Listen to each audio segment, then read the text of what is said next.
បាទសួស្តីបងប្អូនទាំងអស់គ្នាថ្ងៃនេះខ្ញុំមានចំណេះដឹងថ្មីមួយទៀតហើយសម្រាប់ជូនបងប្អូនទាំងអស់គ្នារបៀបនៃការបង្កើតបទចម្រៀងតាម AI បងប្អូនតែងតែឃើញនៅការគេចែកម្លែកតាម YouTube ឬក៏ Facebook ដែរថ្ងៃនេះខ្ញុំមាន website មួយសម្រាប់ចែកជូនបងប្អូនទាំងអស់គ្នារបៀបនៃការដែលយើងបង្កើតបទចម្រៀងតាម AI បងប្អូន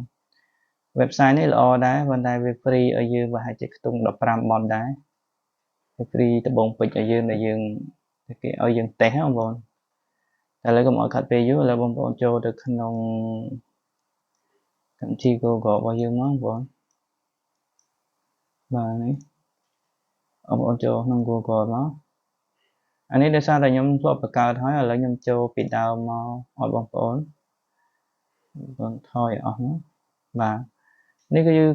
ជា Google របស់យើងបងប្អូនចូលកន្លែង search មកrồi hỏiបងប្អូនវាយពាក្យនេះមកបងប្អូននេះ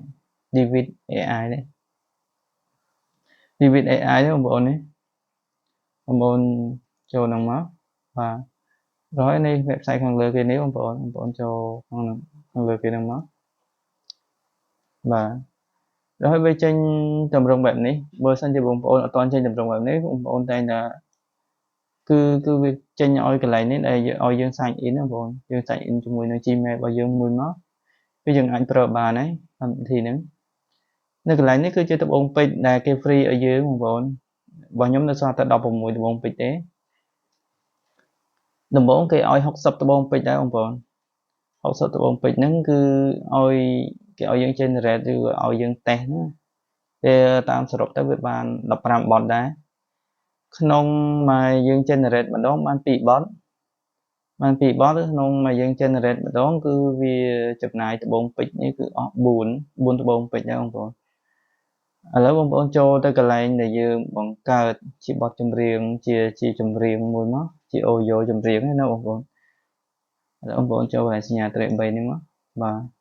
ហើយបងប្អូន scroll ចូលក្រោមនៅនេះមានកន្លែងពាក្យយើងយកពាក្យថា AI music នេះបាទrồiវាចេញតម្រងបែបនេះបងប្អូននេះគឺជា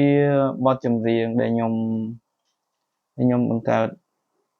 ដែលខ្ញុំ generate ឲ្យពីមុនមកឥឡូវខ្ញុំ generate ថ្មីឲ្យបងប្អូនមួយទៀតមកសម្រាប់បង្ហាញឲ្យបងប្អូនបានឃើញបាទ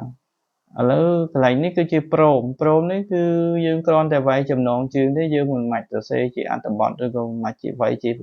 អត្ថបទអីវែងឆ្ងាយទេយើងមិនបាច់ទេយើងគ្រាន់តែសរសេរជាបទចម្រៀងទៅគឺវា generate ឲ្យយើងជាបទចម្រៀងពេញតែម្ដងឥឡូវកុំឲ្យខាត់ពេលឥឡូវបងប្អូនចូលកន្លែងយើងវាយមកទៅ keyboard របស់យើងមក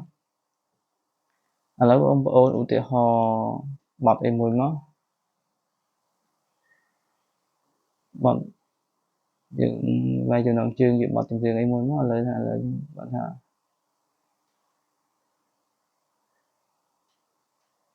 ើថាស្រឡាញ់អូន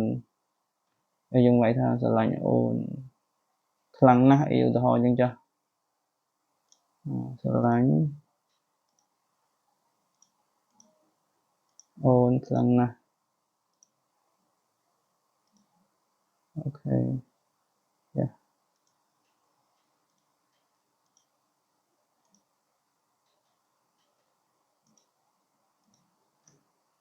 ហើយស្រឡាញ់អូនខ្លាំងណាស់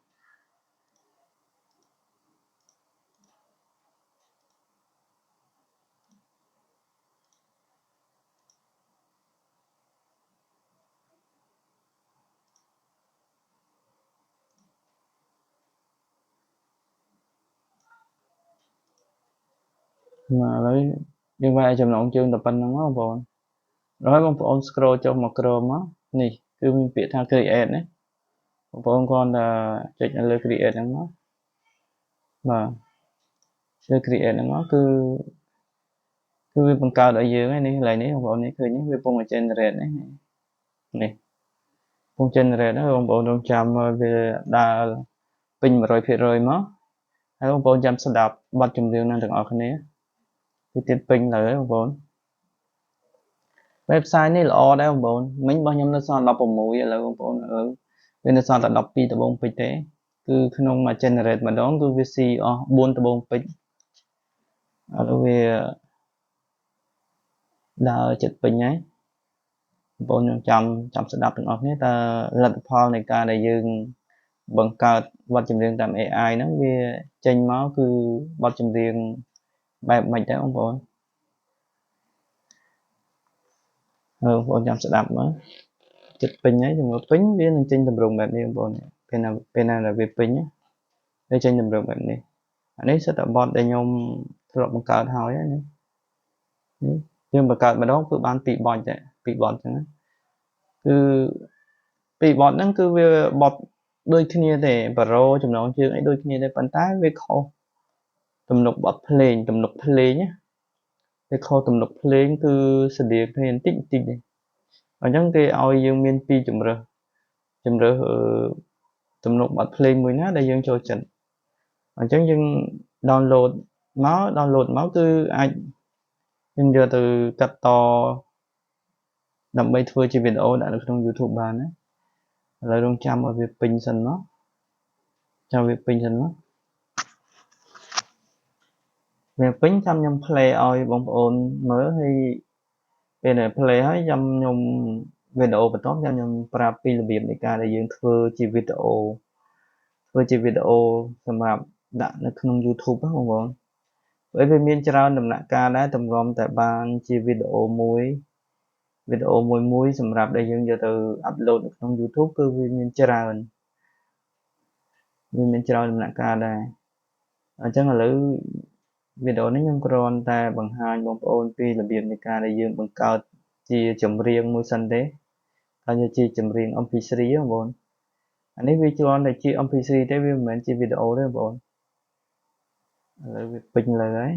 ចាំបន្តិចទៅវា generate 2បទម្ដង2បទអញ្ចឹងវារៀងយូរបន្តិចដែរពេលណាពេញ 100% គឺយើងអាច play បានហើយវាចេញតម្រងបែបនេះវាបទហ្នឹងវាបិទទៅពេលខ្លះវាបានមកវាមិនដូចចិត្តដែលយើងចង់បានទេប៉ុន្តែដែលអាចទទួលយកបានព្រោះអានេះវាគេដាក់ឲ្យយើងសាកល្បងប្រើទេនៅក្នុង website ហ្នឹងអាហ្នឹងមានន័យថាគេ free ឲ្យយើងសិនទេក្នុង15បទហ្នឹងមានន័យថាក្នុង60ដបងពេជ្រហ្នឹងបើសិនជាបងប្អូនចង់ទិញក៏បានដែរ website ហ្នឹងគឺមានលក់ដែរគឺបងប្រចាំខែប្រចាំឆ្នាំតាមហ្នឹងទៅហើយវាមានន័យថាវាមាន option វាច្រើនមានន័យថាវាមានប្រភេទវាច្រើនដែលយើងអាចធ្វើបានអញ្ចឹងហើយ website នេះវាអាចបង្កើតទាំងរូបភាពបង្កើតវីដេអូឲ្យបានទៀតនេះបងប្អូននេះវាមាននេះឃើញនេះវានឹងបង្កើតរូបភាពបង្កើត text ទៅវីដេអូបង្កើតរូបភាពទៅវីដេអូក៏បានដែរនេះមានច្រើនណាស់នេះមានច្រើនហើយនេះបង្កើត text ទៅអីនេះទៅ speech អីគេនេះវាមានច្រើន website ហ្នឹងឥឡូវបងប្អូនមិនចង់មើលហ្នឹងទេឥឡូវបងប្អូនដែលយើងចង់ដឹងថាយើងដឹងត្រឹមតែរបៀបនៃការបង្កើតបទចម្រៀងសិនណាបាទនេះគ្រាន់តែជាអានេះគឺជាប្រភេទបង្កើតបទចម្រៀងអានេះវាបានទេបងប្អូន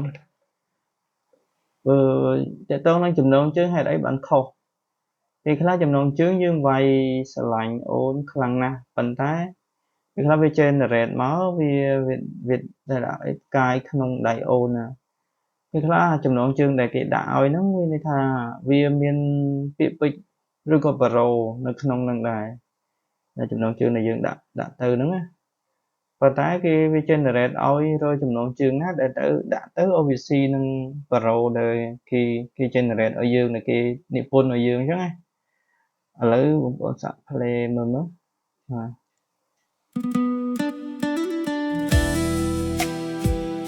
អូហ្នឹងអត់ play អត់បានទេដោយសារតែខ្ញុំ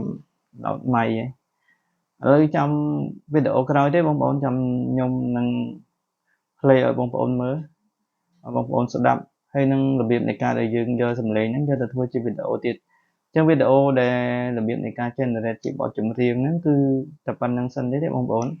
ចាំបងប្អូនចាំតាមដានវីដេអូក្រោយជាបន្តទៀតនៅរបៀបនៃការដែលយើងយកធ្វើម៉េចដើម្បី download បទចម្រៀងហ្នឹងដើម្បីយើងយកធ្វើជាវីដេអូបានអានេះវាយើងគ្រាន់តែយើងធ្វើជា MP3 បានសិនទេវាមិនទាន់ខ្លាយទៅជាវីដេអូដែលយើងអាចយកទៅប្រើប្រាស់បានទេបាទឥឡូវប៉ុណ្្នឹងសិនណាបងប្អូនអរគុណច្រើនសម្រាប់ការតាមដានតាំងពីដើមរហូតដល់ចប់